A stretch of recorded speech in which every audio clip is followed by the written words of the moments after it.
Esse texto aqui faz um raio-x da humanidade em seu estado atual, caída no pecado. A humanidade, ela está corrompida em todas as suas faculdades. Não há nada no homem que escape da corrupção. Nesse estado de corrupção, a humanidade será fatalmente destruída. A não ser que uma mudança fundamental ocorra na humanidade para reverter o juízo de Deus que repousa sobre os pecados dos homens. São esses os aspectos que nós veremos na pregação dessa noite. O texto que nós acabamos de ler, com os versículos 12 a 19, fornece uma descrição clara, quase que precisa, daquilo que é o coração do ser humano. Nesse texto, o homem aqui é descrito como um homem de Belial, como o homem vil, ou o homem da iniquidade. O homem de Belial aqui é como se fosse aquela pessoa imprestável, não é necessariamente uma pessoa o mal, mas aquela pessoa que não serve para nada, não favorece o bem em nenhum sentido e favorece o mal em todos os sentidos. Aquela pessoa que realmente não tem valor. Por isso o texto aqui é trazido como um homem vil, sem valor, imprestável. Mas ele também é descrito pela sua perversidade, pela sua maldade. Com a palavra que aparece por trás aqui, curiosamente, é a palavra Avon, né? Mas ninguém precisa deixar de usar os produtos da Avon por causa disso, não. Tá? Porque eu fiquei curioso e fui atrás e descobri que a empresa de cosmético Avon não tem nada a ver com a palavra hebraica Avon, que é a palavra para iniquidade, a principal palavra hebraica para iniquidade, para perversidade.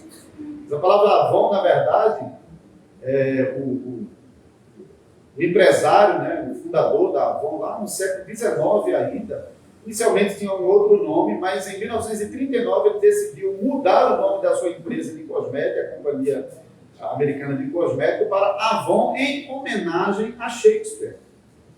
Porque a cidade original de Shakespeare, lá na Inglaterra, era um nomezinho composto lá, que significa estrada lá, no inglês mais antigo, e tinha a palavra Avon em combinação, mas a Avon ali deriva do celta, que significa rio. Então, é mais uma questão de pista sobre rio, não tem nada a ver com iniquidade. Então pode continuar usando a Avon. Mas aqui no texto, Avon é para descrever, de fato, a perversidade, a iniquidade das pessoas. Então, esse homem aqui, ele é tomado como um protótipo da humanidade. Não é uma pessoa em específico, é um exemplo de cada um de nós, um exemplo do ser humano. O ser humano, ele é um homem de Belial e ele é vil. A passagem que nós lemos aqui, na nossa tradução, em algumas traduções talvez isso não fique muito claro, mas ela está dividida em duas estrofes aqui. São duas estrofes realmente artisticamente elaboradas para descrever dois aspectos desse homem vil, desse homem perverso, desse homem de Belial.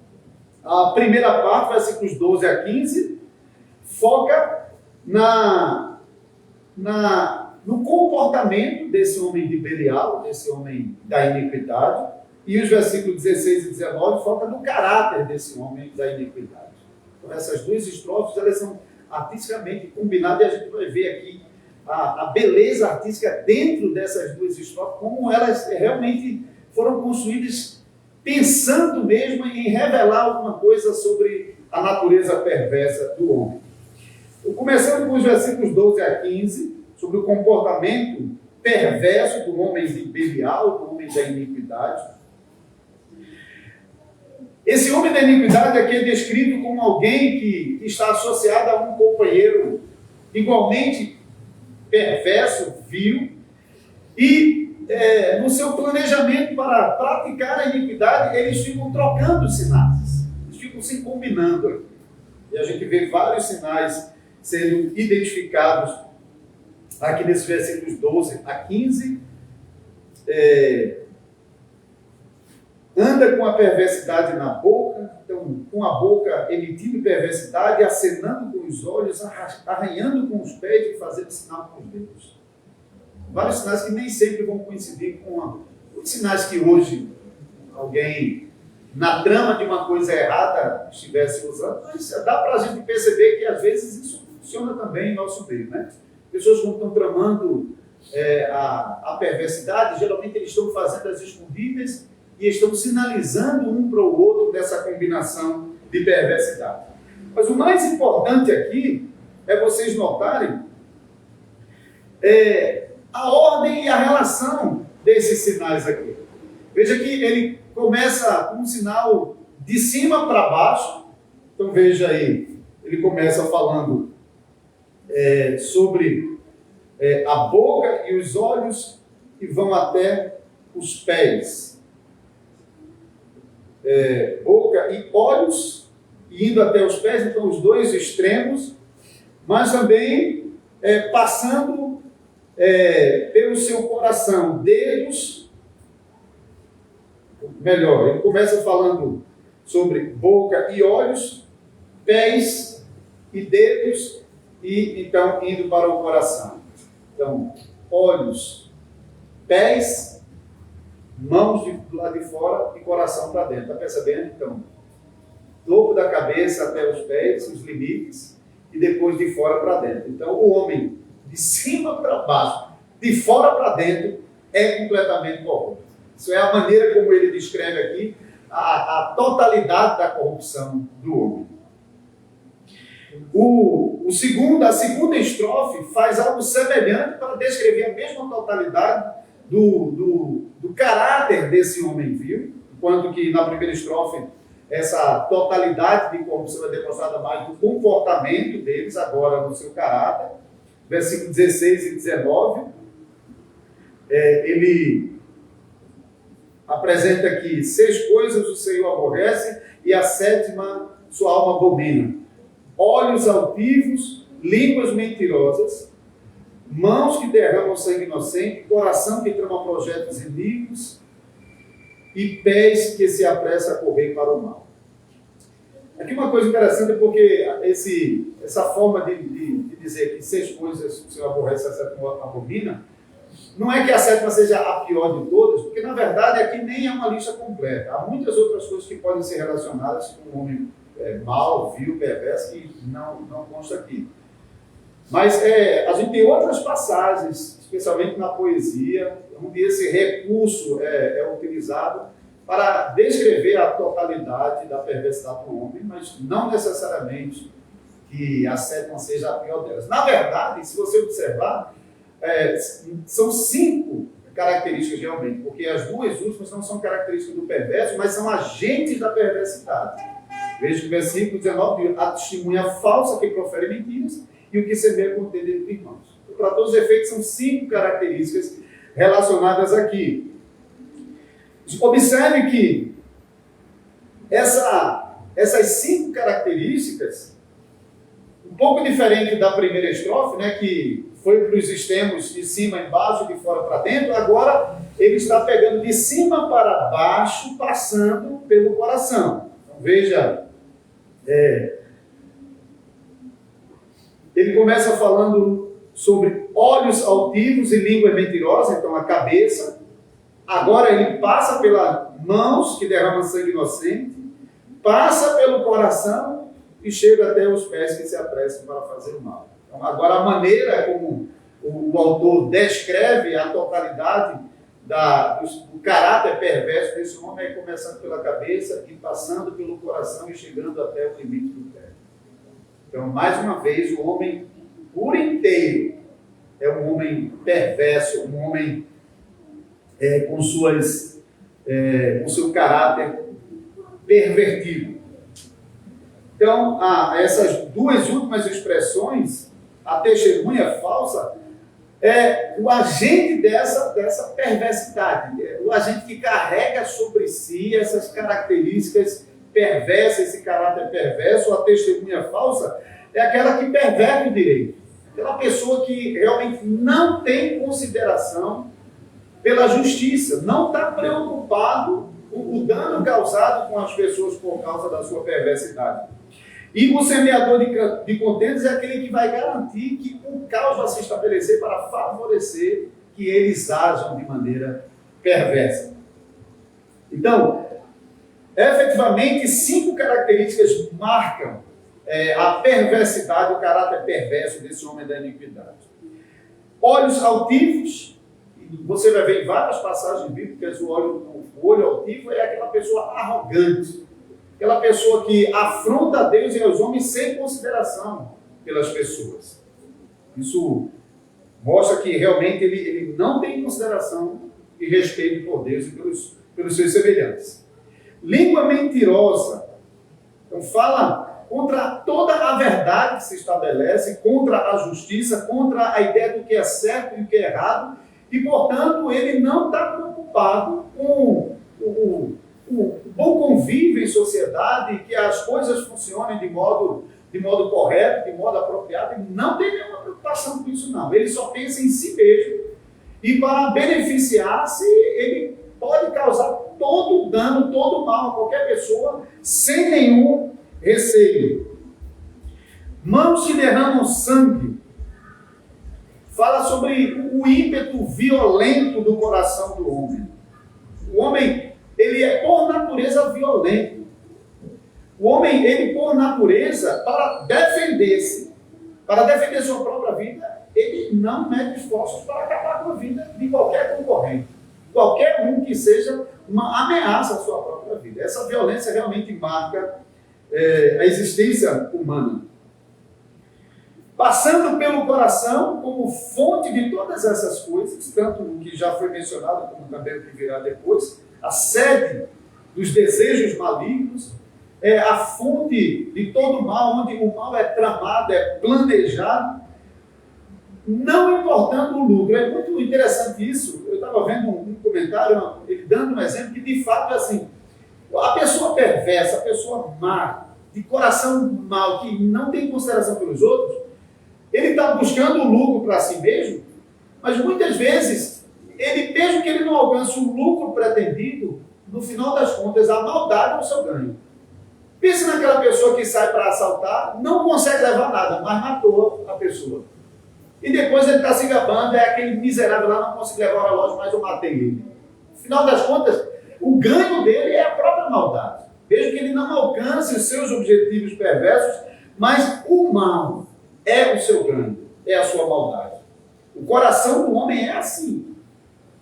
E esse coração se mostra ávido à perversidade. A última expressão, pés velozes.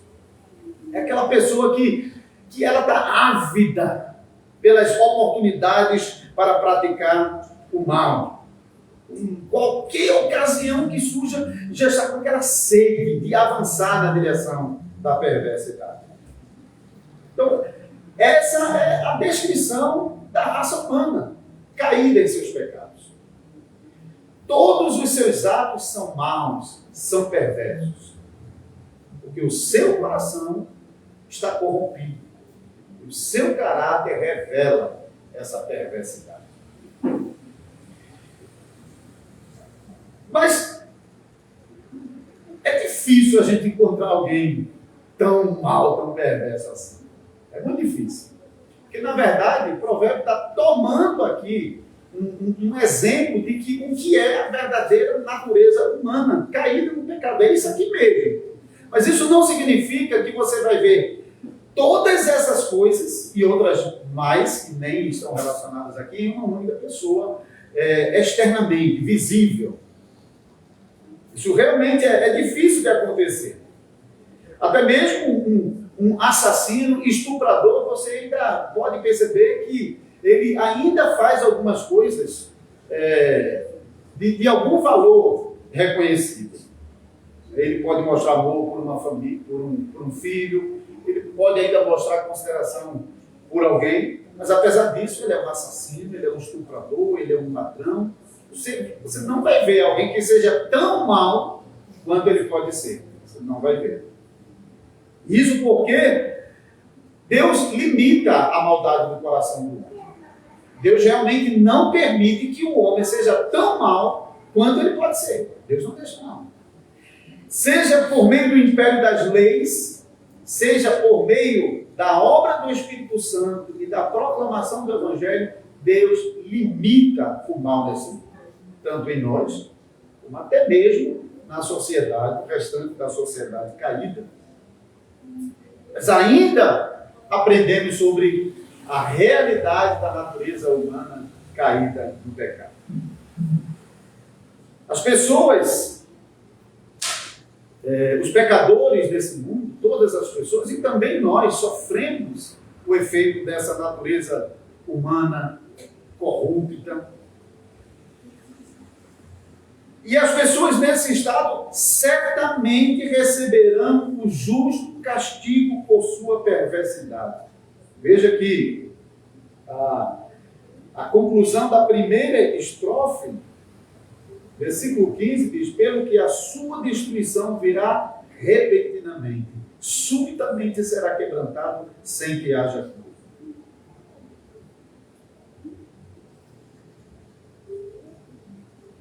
Todos os pecadores merecem o justo castigo de Deus por causa de seus pecados e não escaparão desse juízo, a menos que alguma coisa aconteça para mudar essencialmente essa situação dos homens pecadores. E essa mudança, de fato, precisa acontecer no centro da existência humana, que é o coração. Não é uma mudança que acontece externamente, mas é uma mudança que essencialmente acontece no coração. Porque a Bíblia, de fato, mostra que é o coração do homem que é o centro dessa corrupção, que é externalizada por meio de comportamentos corrompidos e de traços de caráter que mostram a sua corrupção. Gênesis capítulo 6, versículo 5, nos diz que é continuamente mal todos os desígnios do coração do homem. Continuamente mal. Não apenas, o homem não é mal apenas em alguns momentos, mas continuamente. O homem não é mal apenas no seu comportamento, mas o seu intelecto ficou livre dessa corrupção. Todos os desígnios que procedem do coração do homem. Não há nada no coração do homem que escape essa corrupção. É por isso que Isaías pode dizer: o melhor do homem não passa de trapo de imundícia, não tem nada. Ele pode até ter uma aparência externa boa, plausível, possa ter uma manifestação externa que se combine com aquilo que é razoável, que é de acordo com as leis e até de acordo com os mandamentos de Deus. Mas o fato é que o coração é corrupto. Facilmente o homem abandona todas essas coisas para manifestar a sua corrupção das maneiras mais variadas possíveis. Então, pensamentos, desejos, planos, todas essas coisas que estão afetadas pelo pecado, essas coisas servem como fonte de todo o mal que afeta a humanidade por meio das ações externas, por meio de nossos comportamentos. Por isso, a promessa de Deus é que também começa no coração a transformação desse pecador. A conversão desse pecador, a restauração desse pecador começa de dentro para fora. É no coração que o Espírito Santo começa a trabalhar, ele é enviado ao coração dos pecadores para começar a trabalhar e a promover uma mudança, uma transformação de dentro para fora.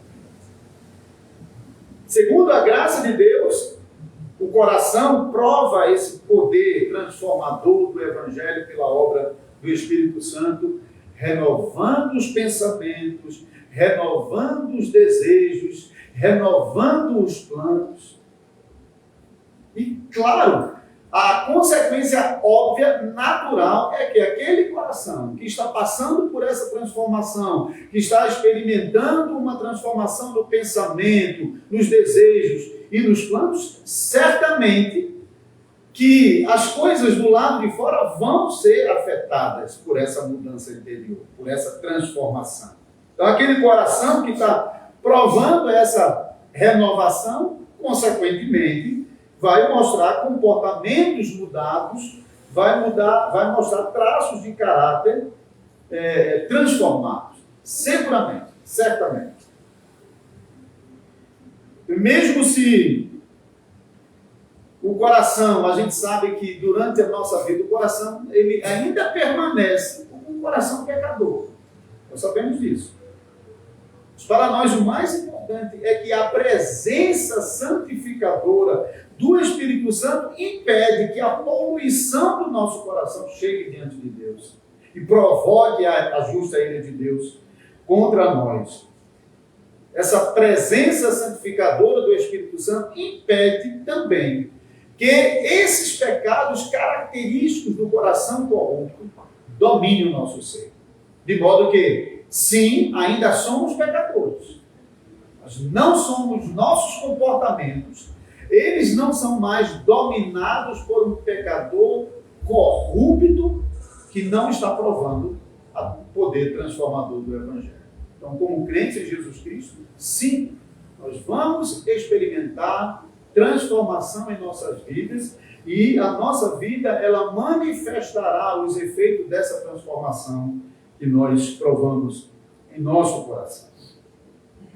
Então, em conclusão, vocês devem prestar muita atenção a duas coisas importantes que nós realmente extraímos aqui dessa passagem. A primeira é que vocês nem devem tentar mudar externamente o comportamento de vocês se não houver evidência de que houve uma mudança no coração. Não adianta. Será um exercício cansativo, infrutífero, inútil no final das contas. Se vocês estão externamente tentando fazer algumas correções na vida enquanto que o coração continua lá do mesmo jeito, isso não vai funcionar. Às vezes, durante algum tempo, alguém até consegue controlar certos ímpetos, mas é uma coisa tão cansativa, tão cansativa, tão cansativa, que quando não aguenta mais, misericórdia. É como o povo voltando à pocilga, o cachorro voltando ao vômito. E as coisas tendem a se tornar piores do que antes. Provavelmente vocês conhecem pessoas que durante o tempo em que viveram como cristãos, tinha uma vida bem controlada, mas depois que sai da igreja, parece que é pior do que eles eram anteriormente. Então, não devemos buscar uma mudança, uma transformação, um controle, um domínio dos nossos comportamentos, enquanto que o nosso coração não provou a transformação poderosa do Evangelho. Mas o que nós devemos fazer cada dia da nossa vida é buscar a graça de Deus para que o nosso coração experimente mais e mais a santificação que o Espírito Santo promove em nosso coração por meio do Evangelho. Não tenha dúvida disso. Se o coração de vocês está provando essa graça poderosa, esse poder transformador do coração, é simplesmente impossível que as ações, que os comportamentos de vocês não manifestam. Impossível. Ele vai refletir isso como resultado da obra que o Espírito Santo está realizando no coração. A segunda coisa é que vocês devem ter paciência com vocês mesmos. Tenham paciência. Porque mesmo vocês tendo certeza de que são crentes, de que vocês receberam o Espírito Santo, de que Deus está usando a sua palavra no coração de vocês, vocês ainda percebem que as coisas não estão funcionando da maneira que vocês desejaram. De um lado, vocês realmente estão provando uma renovação nos pensamentos de vocês, nos desejos de vocês, nos planos de vocês. Vocês que estão amando sinceramente a Deus, vocês estão procurando fazer a vontade de Deus, obedecer aos mandamentos de Deus, isso de modo sincero mesmo. Vocês sabem que isso é resultado do Espírito Santo trabalhando no coração de vocês. Mas do outro lado, vocês vão perceber que ainda persistem muitas falhas. Muita coisa errada, muito pensamento, muitos desejos, muitos planos, e às vezes até comportamentos pecaminosos ainda vão se manifestar na vida de vocês. Mas tenham paciência. Durante toda a nossa peregrinação nesse mundo, a gente vai enfrentar isso mesmo.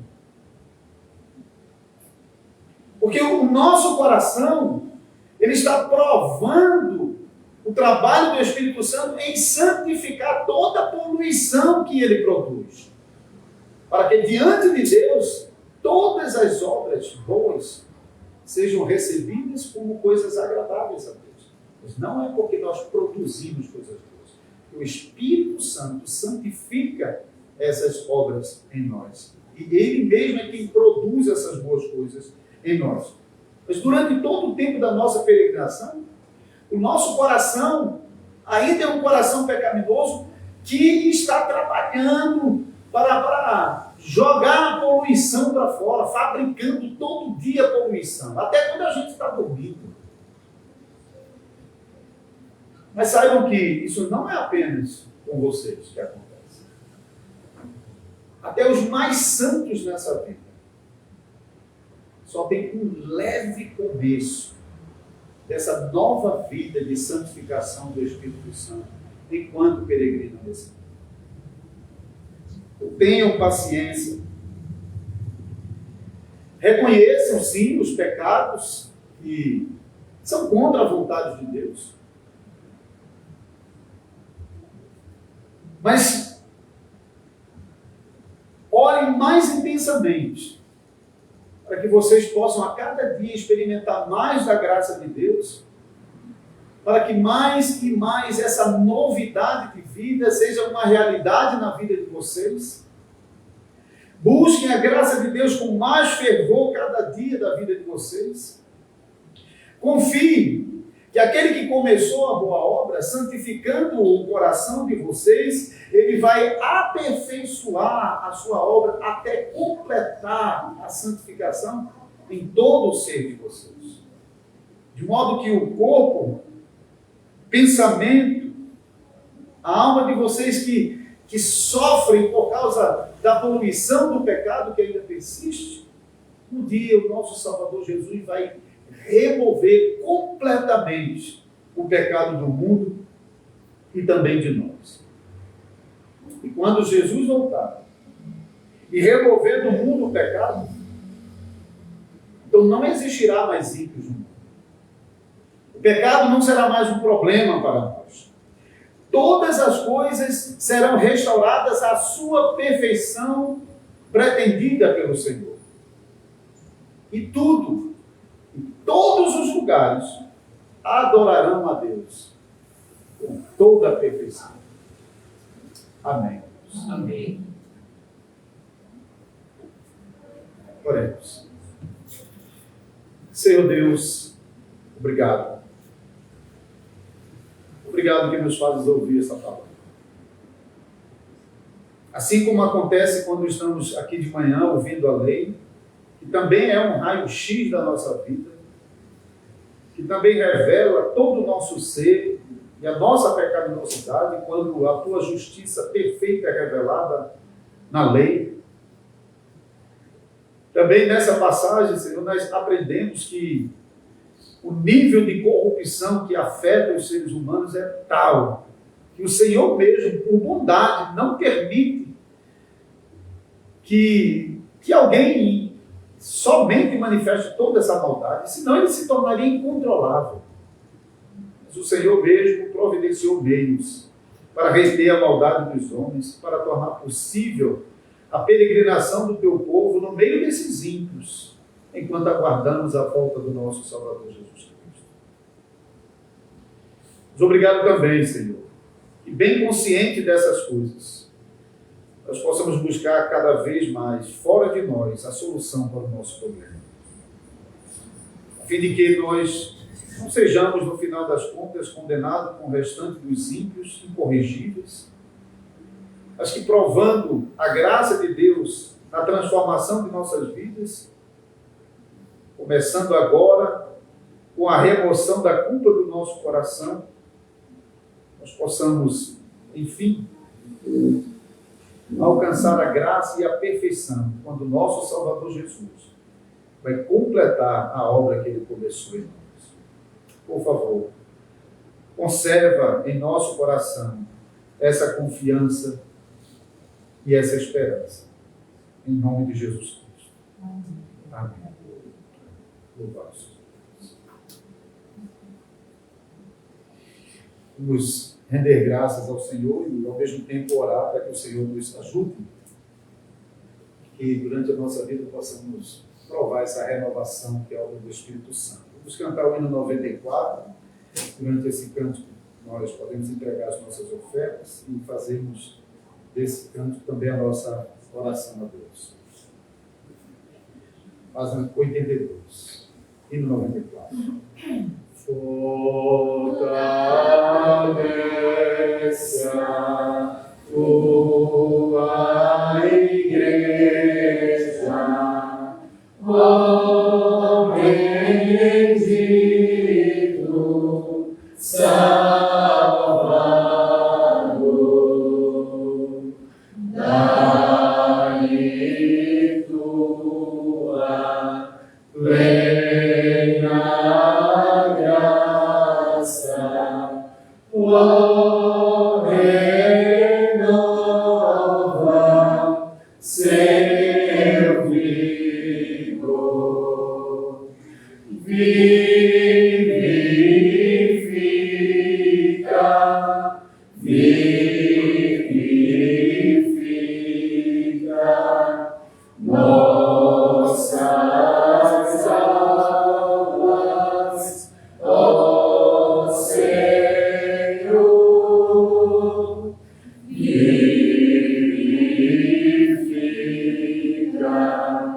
vivifica nossas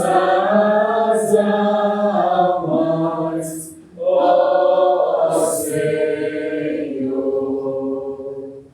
Vem, concede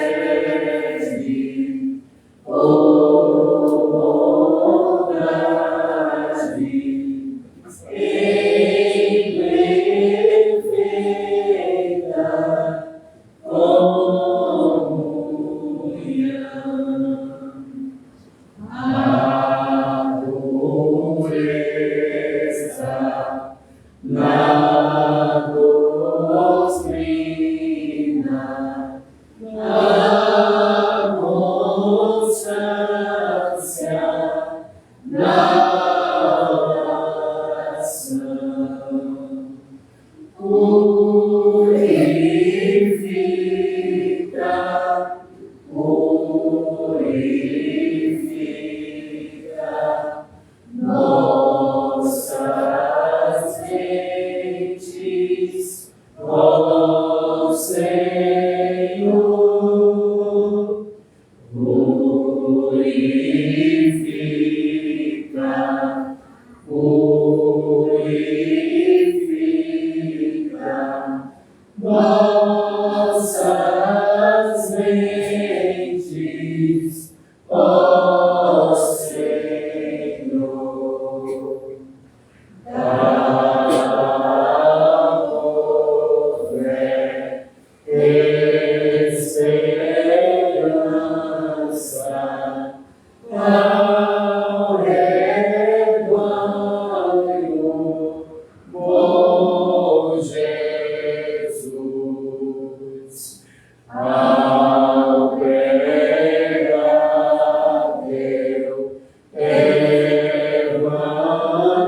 Evangelho, e me vem na eterna luz. Santifica, santifica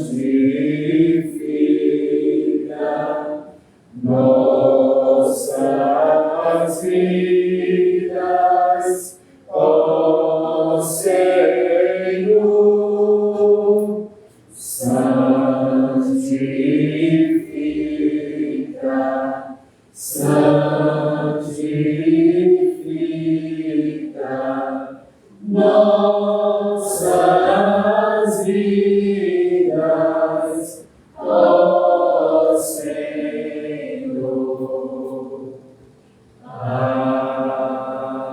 Amém. Graças a Deus. Vamos orar mais uma vez. Ó Senhor Deus, obrigado. Obrigado por todas as coisas boas que o Senhor nos tem feito desfrutar, especialmente nesse dia do Senhor, o primeiro dia da semana. Começamos o nosso dia com vida, com saúde, com vigor, com disposição de coração para deixar as nossas casas e vir ao culto, atender ao teu chamado. Podemos provar a tua graça em nosso coração, que tem renovado nossas mentes, nossos desejos, nossos planos, e nos levado a um bom serviço cristão. Nós te louvamos por isso, Senhor. Nós reconhecemos que nós provamos de tua graça em nossa vida. E oramos para que o Senhor nos abençoe, para que mais e mais possamos, em toda a nossa vida, desfrutar de tua graça. E que isso se torne visível para os membros de nosso corpo, de tal maneira que, olhando para os nossos membros, possamos nos animar na certeza de que Deus está operando em nós. Que seja uma evidência de tua graça em nossa vida. Abençoa, portanto, a congregação, a vida em comunhão da igreja e a vida de cada um dos membros da congregação em suas lutas e desafios diários. O Senhor sabe o quanto temos de sofrer ainda enquanto aguardamos a vinda do Salvador, quantas lutas enfrentamos, quantas limitações, quantas perdas, quantas dores, quantos sofrimentos. Tem misericórdia do teu povo, Senhor. Abençoa as famílias da igreja. Abençoa a família do irmão Eduardo, de Manu, que tem um novo desafio na vida, que é cuidar de Laura, não apenas cuidar do seu corpo para que ela tenha um desenvolvimento sadio, mas também cuidar da educação dela, trabalhar para prover aquilo que ela precisa. Ajuda, Senhor. Ajuda os casais da igreja. Ajuda os nossos jovens que estão se preparando para o casamento, irmão Gabi, irmão Gabriel. Também que o Senhor possa preparar casamentos para os nossos jovens e crianças que estão crescendo na igreja. Casamentos que sejam do Senhor. Que o Senhor possa preparar o coração de cada um deles, dar contentamento em sua solteirice, para que, enquanto solteiro, dedique a sua vida ao serviço do Senhor, até que sejam chamados a cuidar dos seus cônjuges. Abençoa, Senhor, a educação dos pais da congregação para com seus filhos da aliança. Também ajuda para que cada membro da congregação, que já não tem mais filhos, crianças, que possam fazer de cada criança da congregação seus próprios filhos, para orar por eles, para zelar por eles, para ajudar os seus pais na instrução, na educação dos seus filhos, para suprir a necessidade dessas crianças juntamente com os pais, de modo que nós, Senhor, nos alegremos com o som das crianças nos cultos de nossa congregação, e que o Senhor possa nos dar muitos casamentos e muitos filhos para a glória do nome do Senhor. Abençoa-nos, Senhor. Ajuda aqueles que precisam de casamento e consola aqueles que eventualmente não receberão do Senhor um novo casamento. Eles podem descansar e se contentar no Senhor, enquanto esperam pela vinda dele como o nosso grande noivo, nosso Salvador. Abençoa os nossos trabalhos, abençoa a nossa rotina no dia a dia, tudo o que vamos fazer. Também abençoa os preparativos para o concílio, as reuniões que estão acontecendo nos conselhos, a vinda dos delegados para cá, no momento da viagem deles. Nos dá um concílio abençoado, faz com que cada sessão do concílio transcorra em harmonia, bom entendimento e desejo de fazer tudo para a glória do Senhor, que ninguém faça nada buscando benefício próprio. Abençoa os 2 seminaristas que serão examinados nesse concílio. Abençoa as igrejas que não fazem parte da confederação, mas que estão mantendo contatos e que também virão ao concílio para ter a experiência de contatos pessoais e aprender como funciona a vida das igrejas na confederação. Ajuda para que cada um de nós, homens e mulheres, possamos dar o nosso melhor, usarmos o nosso vigor, as nossas capacidades, para que tenhamos um bom evento. E o nome do Senhor seja glorificado. Nos livra de acidentes, de tragédias, nos livra de contendas, de qualquer dificuldade que impeça a boa realização desse concílio. Cuida dos doentes que há entre nós. Nós nos lembramos, sobretudo, de irmã Daniela. Tem misericórdia dessa mulher, Senhor. Tem misericórdia.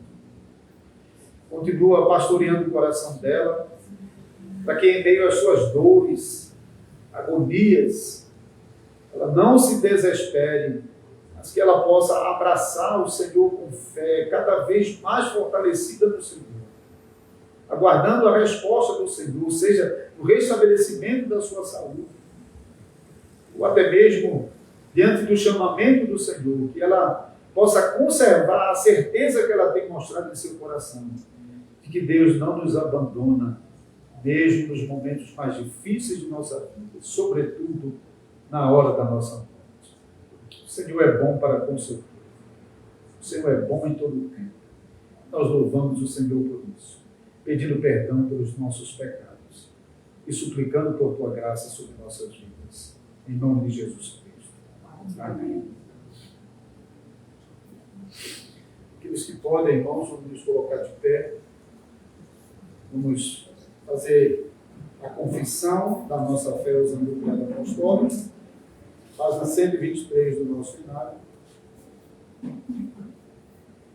Confessemos juntos.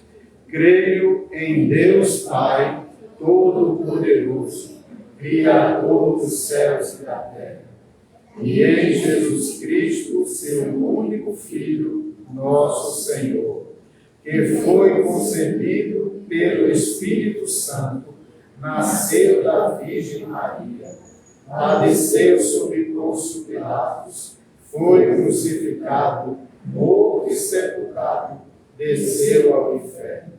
No terceiro dia, ressurgiu dos mortos, subiu ao céu e está sentado à direita de Deus Pai Todo-Poderoso, de onde há de vir a julgar os vivos e os mortos.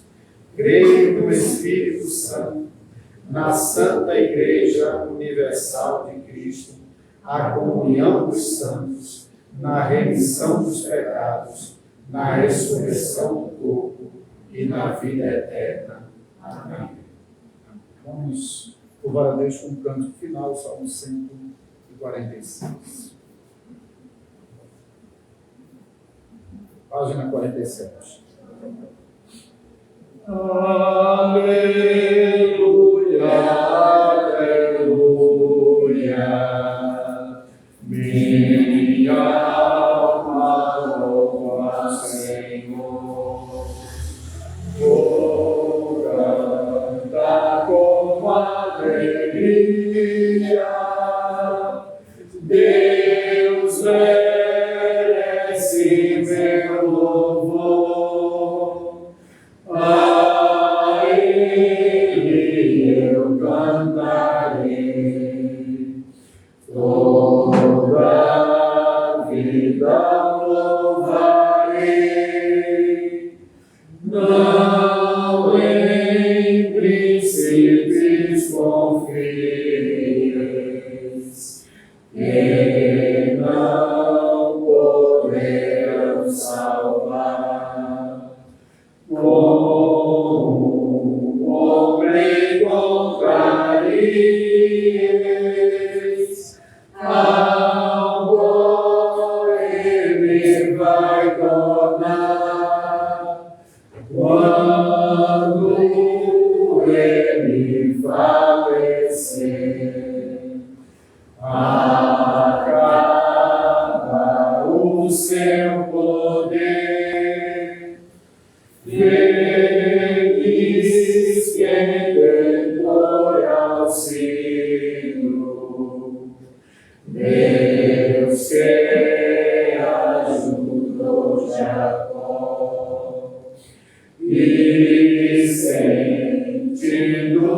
se aflito,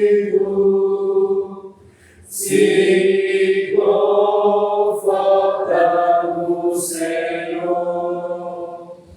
Ele que fez terra e céus, sempre se mantém fiel. Deus é quem ao oprimido a sua justiça faz. Abre a porta detido, pão para o faminto traz. Quem cura o cego é Deus, Salvador para todos seus. Deus que ampara a viúva e órfã, e o estrangeiro vê. Outra onde os ímpios andam, mostra-lhes que Ele é Rei.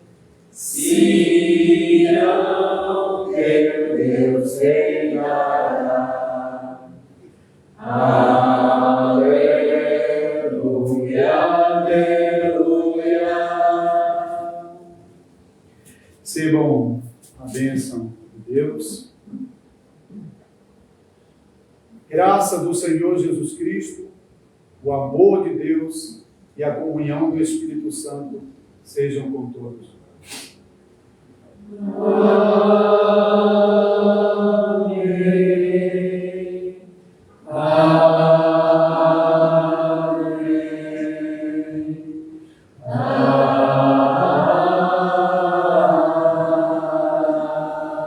Amém. Vamos sentar. Damos graças a Deus por mais um serviço de culto. Graças a Deus também pela vida dos irmãos.